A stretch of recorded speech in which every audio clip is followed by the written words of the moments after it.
ಕೊನೆಗೆ ಸಣ್ಣದ SLC ವಾರ್ಷಿಕ ಪರೀಕ್ಷಾ ತಯಾರಿ ನಡೆಸುತ್ತಿರುವಂತೆಲ್ಲ 10ನೇ ತರಗತಿ ವಿದ್ಯಾರ್ಥಿ ಮಿತ್ರರೇ, ಎಲ್ಲರಿಗೂ ನಮಸ್ಕಾರ. ಬಹಳಷ್ಟು ಜನ ನೀವು ಕೇಳ್ತಾ ಇದ್ದೀರಿ, ಈ ಸರಿ SLC ವಾರ್ಷಿಕ ಪರೀಕ್ಷೆಗೆ LBAದಿಂದ ಎಷ್ಟು ಪ್ರಶ್ನೆಗಳು ಬರ್ತಾವೆ, 4 ಮಾದರಿ ಪ್ರಶ್ನೆ ಪತ್ರಿಕೆಗಳಿಂದ ಎಷ್ಟು ಪ್ರಶ್ನೆಗಳನ್ನು ತೆಗಿತಾರ, LBAದ್ದು ಅಷ್ಟ ಬೀಳ್ತಾವೋ ಅಥವಾ 4 ಮಾಡಲ್ ಕ್ವಶನ್ ಅಷ್ಟ ಬೀಳ್ತಾವೋ ಅಥವಾ ಹೊರಗಿನ ಪ್ರಶ್ನೆ ಕೇಳ್ತಾರೋ, ಈ ತರ ಹಲವಾರು ಪ್ರಶ್ನೆಗಳನ್ನ ಕೇಳ್ತಾ ಇದ್ದೀರಿ ವಾಟ್ಸಪ್ ಮೂಲಕ, ಜೊತೆಗೆ ಯೂಟ್ಯೂಬ್ ಕಮೆಂಟ್ ಮೂಲಕ ಕೇಳಿದ್ದೀರಿ. ಈ ಒಂದು ವಿಡಿಯೋದಲ್ಲಿ ನಾವು LBA ಕ್ವಶನ್ಸ್ ವಾರ್ಷಿಕ ಪರೀಕ್ಷೆಗೆ ಎಷ್ಟು ಕೇಳ್ತಾರ, 4 ಮಾಡಲ್ ಕ್ವಶನ್ ಪೇಪರ್ನಿಂದ ಎಷ್ಟು ಪ್ರಶ್ನೆಗಳು ಬರ್ತಾವೆ, ಜೊತೆಗೆ ಗಣಿತದಲ್ಲಿ ಜಸ್ಟ್ ಪಾಸ್ ಆಗೋದು ತುಂಬಾ ಸುಲಭ, ಇವಿಷ್ಟು ವಿಷಯಗಳ ಬಗ್ಗೆ ಡಿಸ್ಕಸ್ ಮಾಡ್ತಾ ಹೋಗೋಣ. ಮೊದಲಿಗೆ LBAದಿಂದ ಎಷ್ಟು ಪ್ರಶ್ನೆಗಳು ಬರ್ತಾವಂತ ಪ್ರಶ್ನೆ ಕೇಳಿದ್ದೀರಿ. ಈಗಾಗಲೇ ನಾವು ವಿಭಾಗ ಮಟ್ಟದ ತರಬೇತಿಯಲ್ಲಿ ಪಾಲ್ಗೊಂಡಿರೋದ್ರಿಂದ ಈ ಸರಿ ಮಂಡಳಿ ನಿರ್ದೇಶನದ ಪ್ರಕಾರ 4 ಮಾದರಿ ಪ್ರಶ್ನೆ ಪತ್ರಿಕೆಗಳು ಬಿಟ್ಟಿದ್ದಾರೆ. ಕರ್ನಾಟಕ ಶಾಲಾ ಪರೀಕ್ಷೆ ಮತ್ತು ಮೌಲ್ಯನಿರ್ಣಯ ಮಂಡಳಿಯವರು 4 ಮಾದರಿ ಪ್ರಶ್ನೆ ಪತ್ರಿಕೆಗಳನ್ನು ವಿಶ್ಲೇಷಣೆ ಮಾಡಿದ್ದೀವಿ. ಜೊತೆಗೆ 3 ಪ್ರಿಪರೇಟರಿ ಎಕ್ಸಾಮ್ ಕೂಡ ಬರ್ತಿದ್ದೀವಿ. ಆ 7 ಪ್ರಶ್ನೆ ಪತ್ರಿಕೆಗಳ ಆಧಾರದ ಮೇಲೆ LBA ಪ್ರಶ್ನೆ ಎಷ್ಟು ಬರ್ತಾವು, 4 ಮಾಡಲ್ ಕ್ವಶನ್ ಪೇಪರ್ ಎಷ್ಟು ಬರ್ತಾವ ಅನ್ನೋದನ್ನ ತೀರ್ಮಾನಿಸೋದಾದ್ರೆ, ಈಗ 4 ಮಾಡಲ್ ಕ್ವಶನ್ ಪೇಪರ್ ಒಳಗೆ ಉದಾಹರಣೆ ಪೂರ್ವ ಸಿದ್ಧತಾ ಪರೀಕ್ಷೆ 1, ಅದರೊಳಗೆ ಒಂದು 34 ಅಂಕದ ಎಲ್ಲಾ 4 ಮಾಡಲ್ ಕ್ವಶನ್ ಪೇಪರ್ ಸೇರಿ ಬಂದಿತ್ತು. ಎಲ್ಲ 4 ಮಾಡಲ್ ಕ್ವಶನ್ ಪೇಪರ್ ಸೇರಿ ಬಂದಿತ್ತು. LBA ಎಷ್ಟು ಅಂದ್ರೆ ಒಂದು 30 ಮಾರ್ಕ್ಸ್ ಇತ್ತು. ಟೋಟಲ್ ಎಷ್ಟಾಯ್ತು ಹಾಗಾದ್ರೆ 64 ಮಾರ್ಕ್ಸ್ ಆಯ್ತು. ಅಂದ್ರೆ ಟೋಟಲ್ 80ರೊಳಗ 80 ಮಾರ್ಕ್ಸ್ ಪ್ರಶ್ನೆ ಪತ್ರಿಕೆ ಒಳಗ ಒಂದು 64 ಮಾರ್ಕ್ಸ್ ನಿಮಗೆ 4 model question paper plus LBA ಸೇರಿ ಡೈರೆಕ್ಟ್ ಕ್ವಶನ್ಸ್ ಇರ್ತಾವೆ, ವಿದೌಟ್ ಚೇಂಜಿಂಗ್ ಎನಿ ವ್ಯಾಲ್ಯೂಸ್. ಯಾವುದೇ ಅಕ್ಷರ ಚೇಂಜ್ ಮಾಡಲಾರ್ದೆ, ಬೆಲೆ ಚೇಂಜ್ ಮಾಡಲಾರ್ದ ಎಷ್ಟು ಇರ್ತಾವ ಅಂದ್ರೆ ಅವರ ನಿರ್ದೇಶನದ ಪ್ರಕಾರ, ಜೊತೆಗೆ ಅವ್ರ ನಿರ್ದೇಶನ ಅನ್ನೋದಕ್ಕಿಂತ 4 ಮಾಡಲ್ ಕ್ವಶನ್ ಪೇಪರ್ ಜೊತೆಗೆ 3 ಪ್ರಿಪರೇಟರಿ ಆ ಪ್ರಶ್ನೆ ಪತ್ರಿಕೆ ವಿಶ್ಲೇಷಣೆ ಆಧಾರದ ಮೇಲೆ LBA ಪ್ರಶ್ನೆಗಳು ಸರಿ ಸುಮಾರು ಒಂದು 30 ಅಂಕದ ಇರ್ತೈತಿ. ಮಾಡಲ್ ಕ್ವಶನ್ ಪೇಪರ್ದು ಸರಿ ಸುಮಾರು ಒಂದು 34. But on an average LBA 34 ಮಾರ್ಕ್ಸಿಂದ ಕೇಳಿದ್ರೆ 30 ಮಾರ್ಕ್ಸಿಂದ 4 ಮಾಡಲ್ ಕ್ವಶನ್ ಪೇಪರ್ ಕೇಳ್ತಾರೆ, ಅಥವಾ 4 ಮಾಡಲ್ ಕ್ವಶನ್ ಪೇಪರ್ ಸೇರಿ 34 ಅಂಕ ಕೇಳಿದ್ರೆ LBA ಒಂದು 30 ಮಾರ್ಕ್ಸಿಂದ ಸೇರಿ ಕೇಳ್ತಾರೆ. ಹಾಗಾಗಿ ಒಟ್ಟು LBA ಪ್ರಶ್ನೆಗಳು ಜೊತೆ 4 ಮಾಡಲ್ ಕ್ವಶನ್ ಪೇಪರ್ ಸೇರಿ ಒಂದು 80% ಪ್ರಶ್ನೆಗಳು ಡೈರೆಕ್ಟ್ ಪ್ರಶ್ನೆ, ಡೈರೆಕ್ಟ್ LBAದಿಂದ ಮತ್ತು 4 ಮಾಡಲ್ ಕ್ವಶನ್ ಪೇಪರ್ ಇಂದ ಬರ್ತವೆ. ಹಾಗಾಗಿ ಇನ್ನು 16 ಏನೈತಲ್ಲ 20% ಅಪ್ಲೈಡ್ ಕ್ವಶನ್ಸ್ ಕೇಳೋದ್ರಿಂದ ಇಲ್ಲಿ ನಾವು 16 ಅಂಕ ಅಪ್ಲೈಡ್ ಪ್ರಶ್ನೆಯನ್ನು ನಿರೀಕ್ಷೆ ಮಾಡೋದು. ಅಪ್ಲೈಡ್ ಪ್ರಶ್ನೆ ಅಂದ್ರೆ ಟೆಕ್ಸ್ಟ್ ಬುಕ್ನಾಗ ಇರೋದಾಗಲಿ ಡೈರೆಕ್ಟ್ LBAದಾಗ ಇರೋದಾಗಲಿ ಇರೋದಿಲ್ಲ. ಇದು ನಿಮ್ಮ ಗಮನಕ್ಕೆ ಇರಲಿ. ಅಪ್ಲೈಡ್ ಕ್ವಶನ್ ಅಂದ್ರೆ ಅದು ಹೊಸದೇ ಆಗಿರ್ತೈತಿ, ಅಂದ್ರೆ ಹೊಸ ಸನ್ನಿವೇಶನ ಸೃಷ್ಟಿ ಮಾಡ್ತಾರೆ. ಈ ನೀವು ಆಲ್ರೆಡಿ ಕಲ್ತಿದ್ದ ನಾಲೆಜನ್ನು ಬೆಳೆಸ್ಕೊಂಡು ಹೊಸ ಸನ್ನಿವೇಶಕ್ಕೆ ಅಪ್ಲೈ ಮಾಡಿಕೊಂಡು ಬಿಡಿಸುವಂಥ ಸಮಸ್ಯೆಗಳು. ಹಾಗಾಗಿ ಇದೊಂದು ಕ್ಲಿಯರ್ ಆಯಿತು ಅಂತ ಅನ್ಕೋತೇನೆ. ಒಟ್ಟಾರೆ 4 ಮಾದರಿ ಪ್ರಶ್ನೆ ಪತ್ರಿಕೆಗಳು, ಕರ್ನಾಟಕ ಶಾಲಾ ಪರೀಕ್ಷೆ ಮತ್ತು ಮೌಲ್ಯನಿರ್ಣಯ ಮಂಡಳಿ ಬಿಟ್ಟಂತ 4 ಮಾಡಲ್ ಕ್ವಶನ್ ಪೇಪರ್, 3 ಪ್ರಿಪರೇಟರಿ, ಒಟ್ಟು 7 ಪ್ರಶ್ನೆ ಪತ್ರಿಕೆಗಳ ಆಧಾರದ ಮೇಲೆ ಆನ್ ಅಂಡ್ ಎವರೇಜ್ 64 ಅಂಕದ್ದು ಡೈರೆಕ್ಟ್ ಕ್ವಶನ್ಸ್ LBA ಮತ್ತು 4 ಮಾಡಲ್ ಕ್ವಶನ್ ಪೇಪರ್ ಇರ್ತಾವೆ. ಹಾಗಾಗಿ ನೀವು 4 ಮಾಡಲ್ ಕ್ವಶನ್ ಪೇಪರ್ನ ಪರ್ಫೆಕ್ಟ್ ಮಾಡಿದ್ರೆ ಒಂದು 30-35 ಮಾರ್ಕ್ಸ್ ಈಸಿಯಾಗಿ ಬರ್ತಾವೆ, ಅದರಲ್ಲೂ ಬರ್ತಾವೆ. 4 ಮಾಡಲ್ ಕ್ವಶನ್ ಪೇಪರ್ ಪರ್ಫೆಕ್ಟ್ ಆಗಿದ್ರೆ ಒಂದು 30ರಿಂದ 35 ಮಾರ್ಕ್ಸ್ ಗ್ಯಾರಂಟಿ ಅದರೊಳಗೆ ಬೀಳ್ತಾವೆ. ಮತ್ತು LBA ಪ್ರಶ್ನೆಗಳು ಕೂಡ ಬರ್ತಾವೆ. ಹಾಗಾಗಿ ಇಷ್ಟು ಆದ್ಯತೆ ಕೊಡಬೇಕು. ಒಂದು 16 ಅಂಕದ್ದು ಏನೈತಲ್ಲ ಸ್ವಲ್ಪ ಅಪ್ಲೈಡ್ ಇರ್ತದೆ, ಹೊಸ ಸನ್ನಿವೇಶನ ಸೃಷ್ಟಿ ಮಾಡಿ ಕೇಳಿರ್ತಾರೆ. ಇದು LBA ಮತ್ತು 4 ಮಾಡಲ್ ಕ್ವಶನ್ ಪೇಪರ್ ಬಗ್ಗೆ ಆಯ್ತು. ಇನ್ನು ಗಣಿತದಲ್ಲಿ ಜಸ್ಟ್ ಪಾಸ್ ಆಗೋದು ತುಂಬಾ ಸುಲಭ. ನೀವು ಪಾಸ್ ಆಗೋದಕ್ಕೆ ಕಷ್ಟಪಡೋದಲ್ಲ, ನೀವು ಟ್ರೈ ಮಾಡಿದ್ರೆ ಕೂಡ ಫೇಲ್ ಆಗಕ್ಕೆ ಆಗೋದಿಲ್ಲ. ಗಣಿತದಲ್ಲಿ ಅಷ್ಟು ಸುಲಭ ಐತಿ. ಯಾಕಂದ್ರೆ ನೋಡಲಿ, ಪ್ರಮೇಯ ಗ್ಯಾರಂಟಿ ಇದಾವೆ. ಈ ಸರಿ ಪ್ರಮೇಯಕ್ಕೆ ಹಿಂದೆಂದು ಇರ್ಲಾರ್ದಂತ ಸೌಲಭ್ಯ ಏನಂದ್ರೆ ಚಾಯ್ಸ್ ಕ್ವಶನ್ ಐತಿ ಪ್ರಮೇಯಕ್ಕೆ. ಈ ಹಿಂದಿನ SLC ಪರೀಕ್ಷಾ ಇತಿಹಾಸದಲ್ಲಿ ಯಾವತ್ತೂ ಪ್ರಮೇಯ ಚಾಯ್ಸ್ ಕ್ವಶನ್ ಕೊಟ್ಟಿದ್ದು ನಾವಂತೂ ನೋಡಿಲ್ಲ. ಒಂದು 15-20 ವರ್ಷದೊಳಗೆ ಫಸ್ಟ್ ಟೈಮ್ ನಿಮಗೆ ತ್ರಿಭುಜದ ಮೇಲಿನ ಪ್ರಮೇಯಕ್ಕೆ ಚಾಯ್ಸ್ ಕ್ವಶನ್ ಐತಿ. ಹಾಗಾಗಿ ತ್ರಿಭುಜದ ಮೇಲಿನ ಪ್ರಮೇಯ 4 ಏನದಲ್ಲ, ನೀವು 4 ಪರ್ಫೆಕ್ಟ್ ಮಾಡೋ ಅವಶ್ಯಕತೆ ಇಲ್ಲ, 3 ಪರ್ಫೆಕ್ಟ್ ಮಾಡಿದ್ರೆ ಸಾಕು. ತೇಲ್ಸ್ ಪ್ರಮೇಯ, ಕೋಕೋ ನಿರ್ಧಾರಕ ಗುಣ ಪ್ರಮೇಯ, ಬಾಕೋಬ ನಿರ್ಧಾರಕ ಗುಣ ಪ್ರಮೇಯ, ಈ 3 ಪರ್ಫೆಕ್ಟ್ ಮಾಡಿದ್ರೆ ಈಸಿಯಾಗಿ ನೀವು 4 ಅಂಕ ತಗೋಬಹುದು. ನೀವು ಟೈಮ್ ಕಡಿಮೆ ಐತಿ, ನಾವು ಅಷ್ಟು ಬೈಪಟ್ ಮಾಡೋಕ್ಕಾಗಿಲ್ಲ, ಇನ್ನೂವರೆಗೆ ನಾವು ಮಾಡೇ ಇಲ್ಲ ಅಂದ್ರೆ ನೀವು ಏನು ಮಾಡ್ಬೋದು ಅಂದ್ರೆ ತೇಲ್ಸ್ ಪ್ರಮೇಯ ಪೂರ್ತಿ ಬೈಪಟ್ ಮಾಡ್ರಿ, ಬಹುತೇಕ ಕೇಳ್ಬೋದು. ತೇಲ್ಸ್ ಪ್ರಮೇಯ ಬೈ ಚಾನ್ಸ್ ಮಿಸ್ ಆದ್ರೆ ಇನ್ನೆರಡು ಪ್ರಮೇಯ ಏನು ಮಾಡಬೇಕು, ಬಾಕೋಬ ಮತ್ತು ಕೋಕೋ ನಿರ್ಧಾರಕ ಗುಣವನ್ನ ಕರೆಕ್ಟ್ ಚಿತ್ರ ತೆಗಿಬೇಕು. ದತ್ತ ಒಂದಲ್ಲಿ ಏನಿರ್ತೈತಿ ಸಾಧನೆ ಒಂದು ಲೈನ್ ಇರ್ತೈತಿ, ರಚನೆ ಕೂಡ ಒಂದು ಲೈನ್ ಇರ್ತೈತಿ. ಇಷ್ಟರ ಪರ್ಫೆಕ್ಟ್ ಮಾಡ್ಬೇಕು. ಒಟ್ಟ ನೀವು ಇನ್ನೂ ಮಾಡಿಲ್ಲ ಅಂದ್ರೆ ತೇರ್ಸ್ ಪ್ರಮೇಯ ಪೂರ್ತಿ ಪರ್ಫೆಕ್ಟ್ ಮಾಡ್ರಿ. ಇನ್ನು ಕೋಕೋ ನಿರ್ಧಾರ ಗುಣ ಪ್ರಮೇಯ ಮತ್ತು ಬಾಕೋಬ ನಿರ್ಧಾರ ಗುಣ ಪ್ರಮೇಯವನ್ನ ಕರೆಕ್ಟ್ ಚಿತ್ರ ತೆಗಿಬೇಕು, ದತ್ತ ಕರೆಕ್ಟ್ ಬರಬೇಕು, ಸಾಧನೆಯ ರಚನೆ ಇಷ್ಟಾದ್ರೂ ಮಾಡಿದ್ರೆ ಕನಿಷ್ಠ 2.5 ಅಂಕ ಸಿಗ್ತೈತಿ. ಸಾಧನೆಯೊಳಗೆ ಒಂದು ಸ್ಟೆಪ್ ಬರೆದ್ಬಿಟ್ರೆ 3 ಅಂಕ ಕೊಡೋ ಸಾಧ್ಯತೆನೂ ಐತಿ. ಅಂದ್ರೆ something is better than nothing. ಪೂರ್ತಿ ಬಿಡೋದಕ್ಕಿಂತ ಪೂರ್ತಿ ಬಾಯ್ಪಟ್ ಮಾಡಕ್ ಆಗ್ಲಿಲ್ಲ ಅಂದ್ರೆ ಇಷ್ಟರ ಬಾಯ್ಪಟ್ ಮಾಡಿದ್ರೆ ಈಸಿಯಾಗಿ ನೀವು 3 ಅಂಕ ತಗೋಬಹುದು. ಅಷ್ಟ್ ಮಾಡ್ರಿ. ಕೂಡ ವೃತ್ತ ಸ್ಪರ್ಶಕದ ಪ್ರಮೇಯ. ಒಂದು ವೃತ್ತಕ್ಕೆ ಬಾಯದಿಂದ 2 ಸ್ಪರ್ಶಕಗಳ ಉದ್ದಗಳು ಸಮನಾಗಿರ್ತವೆ. ಅದು 10.2 ಪ್ರಮೇಯ ಬಹುತೇಕ ಕೊಡೋ ಸಾಧ್ಯತೆ ಐತಿ.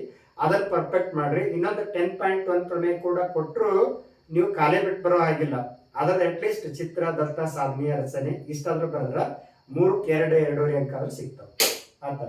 ಇನ್ನು ನಕ್ಷೆ ವಿಧಾನ, ಗ್ರಾಫ್ ಅಂತೂ ತುಂಬಾ ಸುಲಭ. ಇದನ್ನ ನೀವು 4 model question paper, 3 preparatory, LB ದಾಗಿಂದು 2 ಚರಾಶಿಗಳ ರೇಖಾತ್ಮಕ ಸಮೀಕರಣ ಜೋಡಿಗಳು, 4 ಅಂಕದ ಗ್ರಾಫಿನ್ ಕ್ವಶನ್ ಏನು ಅಷ್ಟು ಪರ್ಫೆಕ್ಟ್ ಮಾಡಿದ್ರೆ ಸಾಕು. ಹೊಸ ಪ್ರಶ್ನೆ ಬರಕ್ ಸಾಧ್ಯ ಇಲ್ಲ ನಮ್ಮ ಮನಸ್ಸಿನ ಮಟ್ಟಿಗೆ. ಹಳೆ ಪ್ರಶ್ನೆನೇ ಇರ್ತವೆ. ಈಗ ಏನ್ ಬಂದಿದ್ದೋ ಅವ ಪ್ರಶ್ನೆ ಇರ್ತವೆ. ಅವಷ್ಟು ಪ್ರಶ್ನೆಗಳಿಗೆ ನೀವು ಆಲ್ರೆಡಿ ಕೋಷ್ಟಕ ರಚನೆ ಮಾಡಿ ಗ್ರಾಫ್ ಹಾಕಿಬಿಟ್ಟಿದ್ರಿ. ಇನ್ನೊಂದ್ಸರಿ ಪ್ರಾಕ್ಟೀಸ್ ಮಾಡಿದ್ರೆ ಈಸಿಯಾಗಿ 4 ಅಂಕ ತಗೋಬಹುದು. ಸರಾಸರಿ ಬಹುಲಕ 2 ಪರ್ಫೆಕ್ಟ್ ಮಾಡಿದ್ರೆ ಇಲ್ಲಿ ಚಾಯ್ಸ್ ಕ್ವಶನ್ ಇರೋದ್ರಿಂದ ಇಲ್ಲಿ 3 ಅಂಕ ಈಸಿಯಾಗಿ ತಗೋಬಹುದು. ವರ್ಜಿಸುವುದು ಅಂತೂ ತುಂಬಾ ಸುಲಭ. ಆಲ್ರೆಡಿ ಒಂದು ಚರಾಕ್ಷರ ಸರವಣಿಗೆ ಸಮ ಅವರ ಕೊಟ್ಟಿರ್ತಾರೆ. ನಿಮ್ದು ಏನ್ ಕೆಲಸ ಅಂದ್ರೆ ಕೆಲವೊಮ್ಮೆ ಚಿಹ್ನೆನೂ ವಿರುದ್ಧ ಕೊಟ್ಟಿರ್ತಾರೆ. ಡೈರೆಕ್ಟ್ ನೀವು ಕ್ಯಾನ್ಸಲ್ ಮಾಡಿ ಕೂಡಿಸಲಾಗಿ ಅಂತ ಬರೆದ್ಬಿಟ್ರೆ ಡೈರೆಕ್ಟ್ ಎಕ್ಸ್ ವ್ಯಾಲ್ಯೂ ಸಿಕ್ಬಿಡ್ತೈತಿ. ಎಕ್ಸ್ ಬೆಲೆಯನ್ನು ಸಮೀಕರಣ ಒಂದರಲ್ಲಿ ಆದೇಶಿಸಲಾಗಿ ವಾಯ್ ಬೆಲೆ ಸಿಗುತ್ತೆ. ಈಸಿಯಾಗಿ 2 ಅಂಕ ತಗೋಬಹುದು. ವರ್ಗ ಸಮೀಕರಣ ಮೇಲೆ ಗ್ಯಾರಂಟಿ ಅಥವಾ ಪ್ರಶ್ನೆ ಇರೋದ್ರಿಂದ ನೀವು ಅಪವರ್ತನ ವಿಧಾನ ಕಷ್ಟ ಅನಿಸಿದ್ರೆ ವರ್ಗ ಸಮೀಕರಣ ಶೋಧಕ ಬೆಲೆ ಕಂಡು ಮೂಲಗಳ ಸ್ವಭಾವವನ್ನು ಬರೆಯೋದು.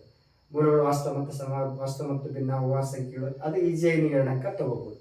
ಇನ್ನು ಸಮಾಂತರ ಶ್ರೇಣಿ ಮೇಲೆ ಏನ್ ಮತ್ತು SN ಸೂತ್ರ ಮೇಲೆ ತುಂಬಾ ಸುಲಭ ಇರ್ತವೆ ಪ್ರಶ್ನೆ. ಒಂದು ಶ್ರೇಣಿ ಕೊಟ್ಟು 20ನೇ ಪದ ಕಂಡುಹಿಡೀರಿ ಅಥವಾ ಮೊದಲ 20 ಪದ ಮೊತ್ತ ಕಂಡುಹಿಡೀರಿ. ಮೊತ್ತ ಅನ್ನಿಸೋದು ಬಂದ್ರೆ SN ಸೂತ್ರ ಹಚ್ಬೇಕು. ಯಾವ್ದಾರ ಒಂದ ಪದ ಕಂಡುಹಿಡಿಯಕ್ಕೆ ಕೇಳಿದ್ರೆ ಏನ್ ಸೂತ್ರ ಹಚ್ಚಿ ಮಾಡೋದು. ಬಹಳ ಸುಲಭವಾಗಿ 2 ಅಂಕ ತಗೋಬಹುದು. ಇನ್ನು ಅಭಾಗಲಬ್ಧ ಸಂಖ್ಯೆ ಎಂದು ಸಾಧಿಸಿ.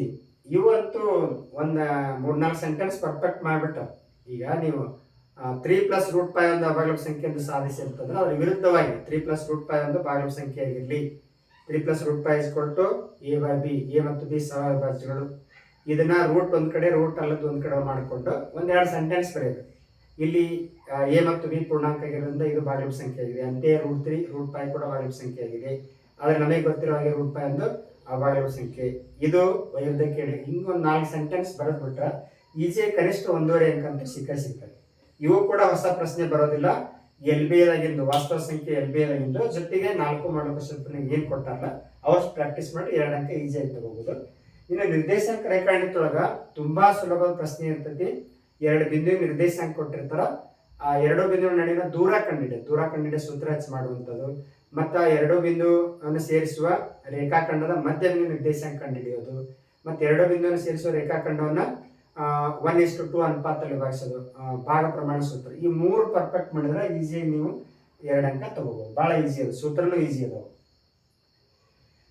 ಇನ್ನು 1 ಅಂಕದ ಪ್ರಶ್ನೆಗಳು ತುಂಬಾ ಸುಲಭ ಇರುವಂತವು 8ರಿಂದ 10 ಇರ್ತಾವ. ನಾನು ಕನಿಷ್ಠ 6 ಹಿಡಿದಿದ್ದೀನಿ.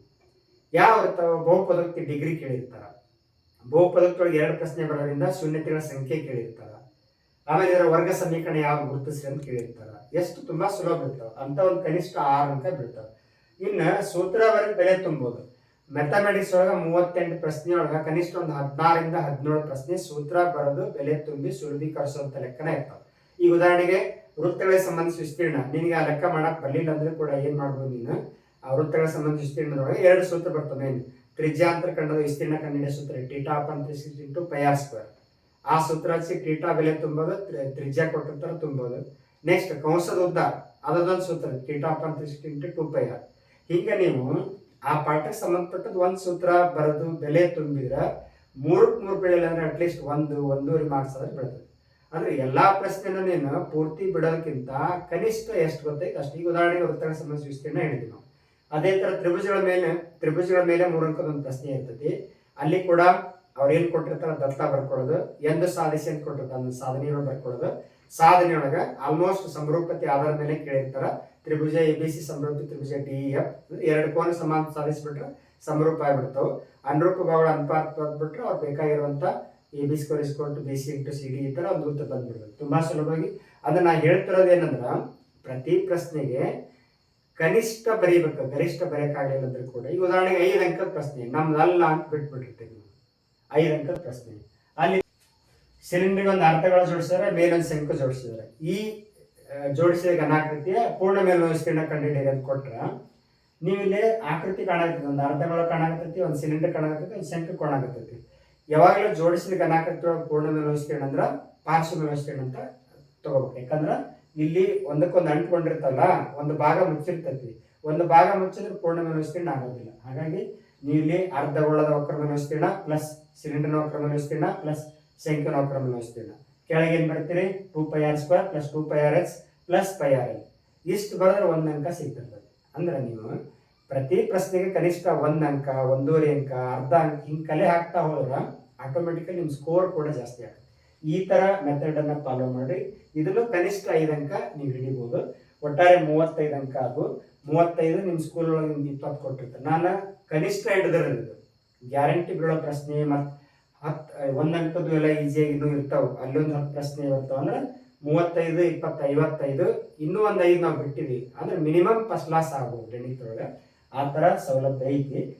ಇಷ್ಟೆಲ್ಲ ಪ್ರಾಕ್ಟೀಸ್ ಮಾಡ್ರಿ, ಗ್ಯಾರಂಟಿ ನೀವು ಈಸಿಯಾಗಿ ಪಾಸ್ ಆಗ್ತೀರಿ. ಯಾಕಂದ್ರೆ ಜಸ್ಟ್ ಈಗ 13 ಬಿದ್ದರೂ ಕೂಡ ಪಾಸ್ ಆಗೋದ್ರಿಂದ ನಮ್ಮ ಉದ್ದೇಶ ಜಾಸ್ತಿ ಅಂಕ ಗಳಿಸೋದ್ರಿಂದ ಒಳ್ಳೆ ರಿಸಲ್ಟ್ ಅವ್ರೆ ಒಳ್ಳೆ ಕಾಲೇಜ್ ಸಿಗ್ತದೆ. ಆ ಉದ್ದೇಶ ನೀವು ಅಲ್ಪ ತೃಪ್ತರಾದ್ನಪ್ಪ ಜೀವನದಲ್ಲಿ ಏನು ಸಾಧನೆ ಮಾಡೋಕ್ಕಾಗೋದಿಲ್ಲ. 13 ಬಿದ್ದರೆ ಪಾಸ್ ಬಿಡೋ ಅಂತಂದು ಟೈಮ್ ವೇಸ್ಟ್ ಮಾಡೋ ಬದಲು ಒಳ್ಳೆ ಅಂಕ ಗಳಿಸಿದ್ರೆ ರಿಸಲ್ಟ್ ಚಲೋ ಆಗ್ತೈತಿ. ರಿಸಲ್ಟ್ ಚಲೋ ಆದ್ರೆ ಎಲ್ಲರೂ ಹೈಯೆಸ್ಟ್ ಪಾಸ್ ಆಗೋದ್ರಿಂದ ಕಾಲೇಜ್ ಕೂಡ ಅಡ್ಮಿಷನ್ಗೆ ಡಿಮ್ಯಾಂಡ್ ಜಾಸ್ತಿ ಆಗ್ತೈತಿ, ಅಡ್ಮಿಷನ್ ಸಿಗದೇ ಹೋಗ್ಬೋದು. ಅದಕ್ಕೆ ಒಳ್ಳೆ ರಿಸಲ್ಟ್ ಮಾಡಿರಿ.